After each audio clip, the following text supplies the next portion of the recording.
안녕하십니까? 무더운 여름.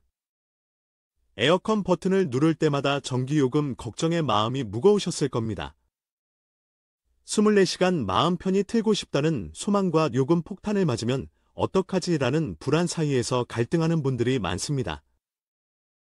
하지만 놀랍게도 많은 가정이 잘못된 상식과 습관 때문에 매달 수만 원의 전기요금을 불필요하게 낭비하고 있습니다.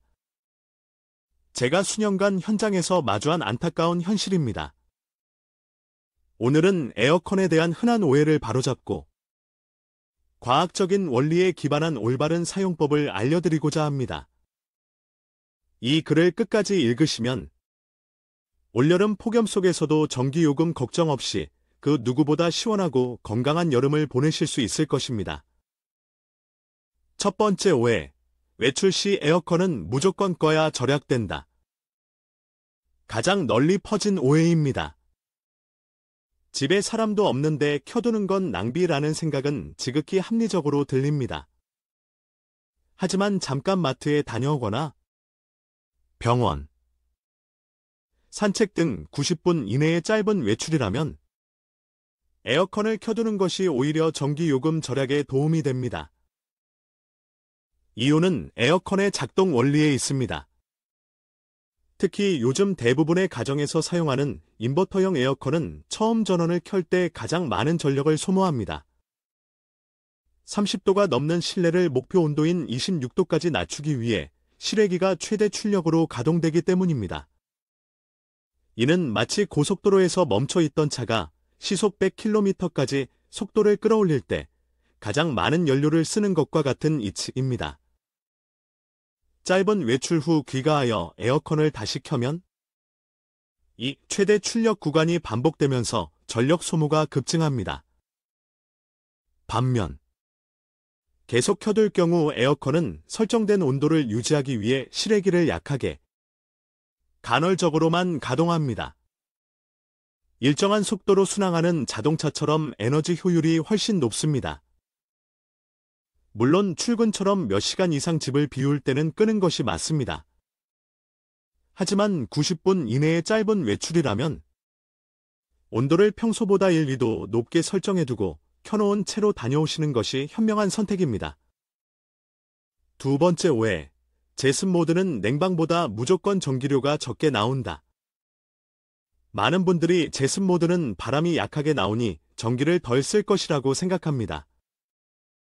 그러나 이는 절반만 맞는 이야기입니다. 냉방과 제습 모두 실내에 더운 공기를 빨아들여 차갑게 만드는 과정에서 실외기가 작동해야 합니다. 에너지 소모량의 핵심인 실외기 작동 측면에서 두 모드는 큰 차이가 없습니다. 그렇다면 제습 모드는 언제 사용해야 할까요? 바로 장마철처럼 습도가 매우 높은 날입니다. 같은 온도라도 습도가 높으면 몸이 끈적거리고 더 덥게 느껴집니다. 이때 제습 모드를 사용하면 실내 습도를 효과적으로 낮춰주어 훨씬 쾌적함을 느낄 수 있습니다.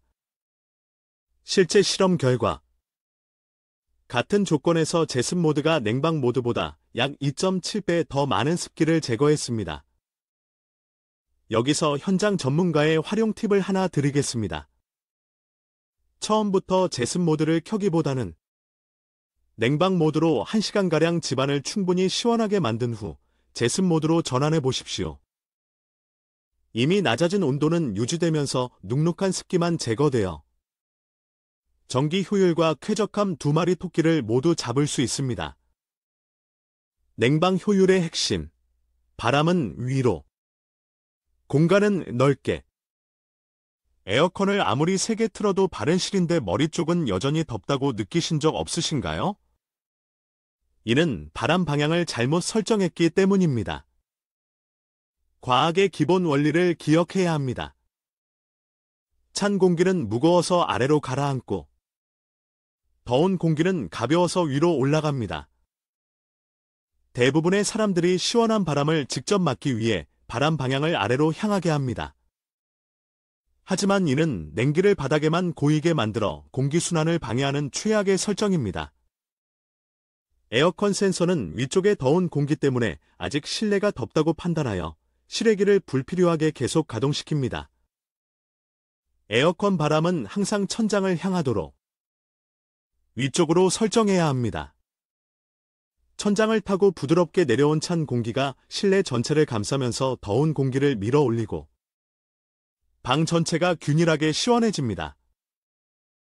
이렇게 효율적인 순환이 이루어져야 목표 온도에 빨리 도달하고 실외기가 쉬는 시간이 늘어나 전기 요금이 절약됩니다.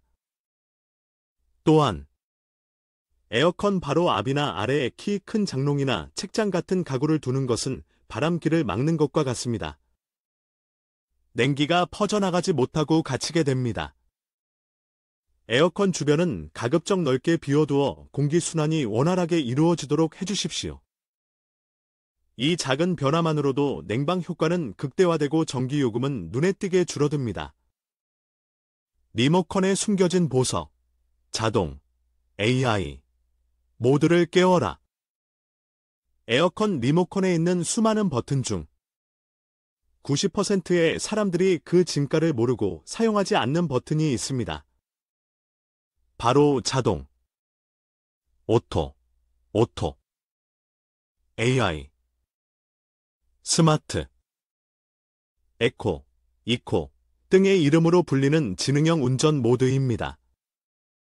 저는 이 버튼을 마법의 버튼이라 부릅니다. 일반 냉방 모드는 설정 온도에 도달한 후에도 비교적 강한 세기로 계속 작동합니다. 하지만 자동 모드를 누르면 에어컨이 실내 온도, 습도, 심지어 사람 수까지 파악하여 가장 효율적인 방식으로 스스로 운전 강도를 조절합니다. 목표 온도에 도달하면 전력 소모를 최소화하며 운전을 멈추거나 약하게 조절하고 온도가 올라가면 다시 작동합니다. 마치 숙련된 전문가가 옆에서 계속 최적의 상태로 조절해주는 것과 같습니다. 지금 당장 리모컨을 확인해 보십시오. 2010년 이후에 생산된 에어컨이라면 반드시 이 기능이 있습니다. 모드 버튼을 여러 번 누르거나 기능 설정 메뉴 안을 살펴보면 찾으실 수 있습니다.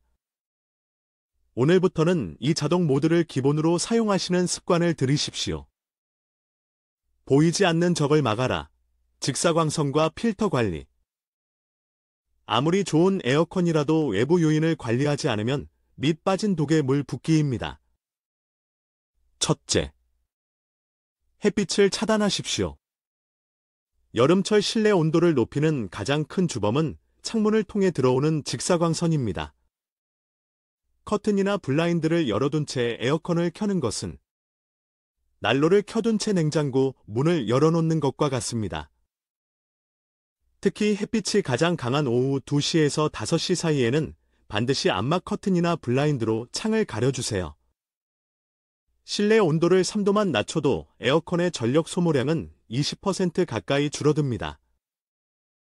둘째, 필터를 주기적으로 청소하십시오. 에어컨 필터에 먼지가 까맣게 쌓여 있으면 공기 흡입을 방해하여 에어컨이 숨을 쉬기 힘들어합니다. 마치 마스크를 여러 겹 쓰고 달리는 것과 같죠. 같은 양의 공기를 빨아들이기 위해 모터는 더 강하게, 더 오래 작동해야 하고 전기 요금은 2배 이상 뛸 수 있습니다. 또한 필터의 먼지와 곰팡이는 악취와 호흡기 질환의 원인이 됩니다.